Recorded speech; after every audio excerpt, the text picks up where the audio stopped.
صباحكم زي الفل.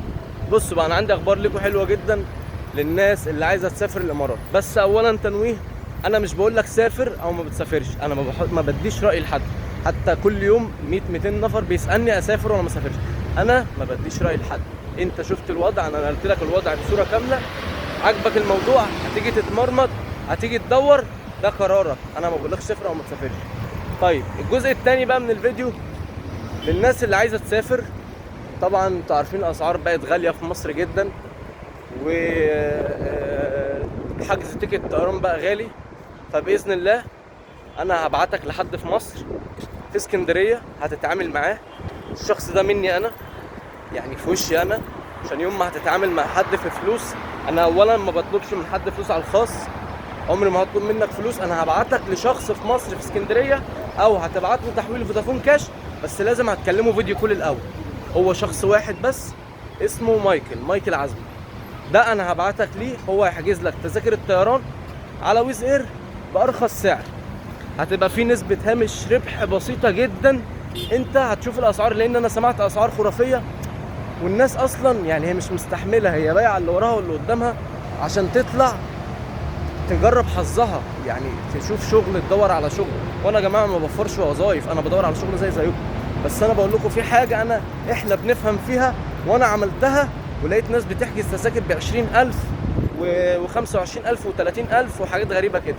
فاحنا هنحجز لك تذاكر طيران من على ويز اير، ومش شرط الامارات بس، انت لو عايز تحجز اي تذكره طيران على ويز اير هحجزها لك بارخص سعر، من بهامش ربح بسيط جدا جدا جدا جدا جدا. يعني ده يعني انا بحاول اساعدكم على قد ما اقدر، بس طبعا الراجل هياخد من وقته ومن مجهوده، في ناس كتير هتكلمه، فطبعا لازم يكون في هامش ربح بسيط. انا كنت تمام. وان شاء الله باذن الله التاشيره هتكون معايا انا اللي هعملها لك من هنا. برضو انت هتروح له، هو يعني هتسلمه، مش هتسلمه الباسبور، هتسلمه صورة الباسبور، يعني هتاخد معاك الباسبور وصورة خلفية بيضاء 4x6، تمام. هتسلمهم له، هو هيصورهم ويبعتهم لي انا اللي هعمل لك التأشيرة من هنا.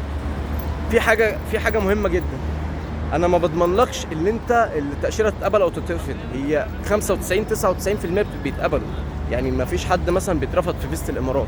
بس دي لازم تبقى فاهم كويس، افهم الكلام ده كويس، عشان ما حدش يجي يقول لي انت قلت كذا ولا عملت كذا.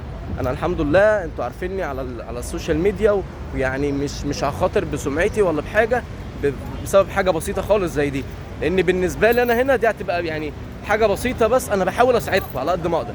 بس انا في نفس الوقت الناس اللي انا هخليهم ياخدوا من وقتهم دي، الناس دي عندها شغل ومسؤوليات، فهو مش هيقدر يعني يصد على العدد اللي هيروح له ده يعني فور فري. يعني فهو هيبقى فيه هامش ربح بسيط جدا، تمام، سواء في التأشيرة او في حجز الطيران. وشوف يعني السعر، شوف انت السعر اللي هيبقى مناسب ليك. مش عاجبك خلاص ما فيش مشكله، روح شوف اي مكتب تاني. يعني انا بحاول اساعد على قد ما اقدر في حاجه انا شفتها وبفهم فيها. فانا دلوقتي بحاول اوصل لكم لارخص سعر تأشيرة اللي هي الشهرين، لان انا هشتغل على التأشيرة الشهرين، وارخص سعر طيران ويز اير، عشان انت مش رايح تتفسح، انت رايح هم 3-4 ساعات في الطياره هتستحملهم. طياره كويسه عامله شبه الاتوبيس، تركب في حمام، مفيش وجبه على الطياره، وتبقى بسعر كويس. وعلى حسب الوزن بقى، يعني على حسب انت ودماغك، انت عايز وزن هتبقى التيكت هتبقى اعلى شويه، مش عايز وزن شنطه كاري اون باج هتبقى التيكت اقل شويه، عايزها فليكسيبل هتبقى اقل شويه، عشان في ناس كتير ما تعرفش تعمل الكلام ده. فاحنا باذن الله هنعمل لك تذكره الطيران ذهاب وعوده مؤكده، لان انا مش هعمل لحد وهميه، مفيش حاجه اسمها عوده وهميه، هعملها لك عوده مؤكده وفليكسيبل معاك، اللي انت ترحلها او تقدمها او تكنسلها، بس هيبقى فيها رسوم. وهعمل لك التأشيرة الشهرين سواء مؤهل عالي او متوسط، تمام، او بدون مؤهل خالص. فانا بحاول دلوقتي اوصل لكم الديل كويس، عشان الواحد عارف ان الناس يعني في مصر ربنا يعينها، وانا واحد من الناس دي ولا زلت الحمد لله. بس يعني الواحد اتبهدل في حوار التأشيرة ده كتير جدا، وان شاء الله باذن الله هحاول اطلع لكم في اسرع وقت ممكن، تمام. فعشان برضك يعني انا ماليش دعوه بحد، انا بقول لك ده انت هتروح تقابل الراجل هيقول لك 1 2 3، الراجل ده تبع انا، انت يعني في وش انا، يعني اي فلوس يوم ما هتديله فلوس في الفلوس دي هتوصلني انا اللي هخلص لك بيها الدنيا هنا، هو هيخلص لك بيها الطيران من هناك. دي مساعده لوجه الله بهامش ربح بسيط جدا، عشان الناس اللي هتديك من وقتها مش اكتر جدا، بهامش ربح بالمصري كمان مش بالدرهم، يعني بهامش ربح بسيط جدا. فخير باذن الله. الناس اللي عايزه تحجز هحط لكم رقمه تحت، تمام، وهحاول اكلمه لكم فيديو النهارده عشان تبقوا عارفين الشخص ده وجها لوجه. احنا ولا هنبعت فلوس يعني، ولا هنبعت لحد على الواتس، تمام، نطلب منه فلوس. احنا هنحط رقم فودافون كاش، تمام، او اورنج كاش، او هنشوف وسيله الدفع ايه، او هتقابل الراجل شخصيا في اسكندريه في محرم بيه، جميل، او على حسب هو هيكون متواجد فين، بس هو يبقى اغلب الوقت في المكتب في اسكندريه في محرم بيه. هتقابله، هتديله صوره باسبورك، وهتديله اللي هتاخد طبعا معاك الباسبور، وهتاخد معاك صوره 4 في 6، وهتقابله هيصور منك الحاجات دي.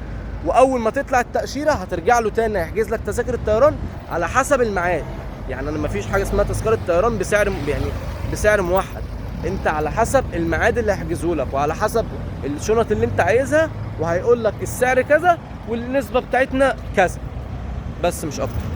فان شاء الله باذن الله رب افيدكم بالموضوع ده، وربنا يا رب يقدرني. وتاني وتاني وتالت ورابع وخامس، انا ما بجيبش شغل لحد، انت هتيجي هنا تدور. انا ما بوفرش شغل زي ما قلت. انا مش بقول لك تعالى او ما تجيش، بس لو انت اخد النيه وجاي متوكل على الله، روح للراجل ده هيظبط لك تذاكر الطيران واي حجز، حتى لو مش شرط الامارات بقى حجز الطيران. لو انت عايز تحجز اي تذكره طيران بسعر كويس، عشان انت لو مش عارف تدفع بالفيزا، هو مع الفيزا هيدفع لك وهيعمل كل حاجه، وهناخد هامش ربح بسيط جدا جدا جدا. دي مساعده لوجه الله، وفي نفس الوقت يعني ده حاجه تقديرا للوقت اللي احنا هنخصصوه، عشان باذن الله ربنا ييسر الحال ومفيش حد يعني يقع في غلطات. عشان انا لقيت ناس هنا متمرمطه، وناس ضاعت عليها تيكت طيران عوده بألوفات مؤلفه ب 10000 وب 20000، عشان الناس حاجزاه في اول اسبوع. ليه تحجز تيكت طيران عوده في اول اسبوع؟ انت هتعمل ايه في اسبوع؟ يعني انت يعني انت لو انت حصلت شغل في اول اسبوع، انت الاقامه عشان تطلعها 10 ايام.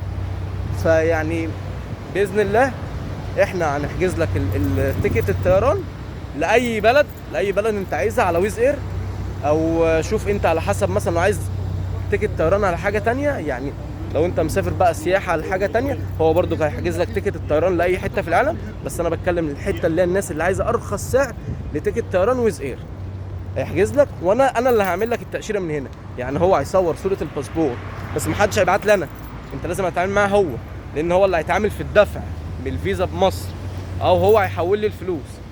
ف اللهم صل على النبي، انا اللي هعمل لك التاشيره من هنا، والكلام ده في وش انا زي ما قلت لكم. انت هتتعامل مع شخصين، معايا انا ومع مايكل العزمي، بس فقط لا غير.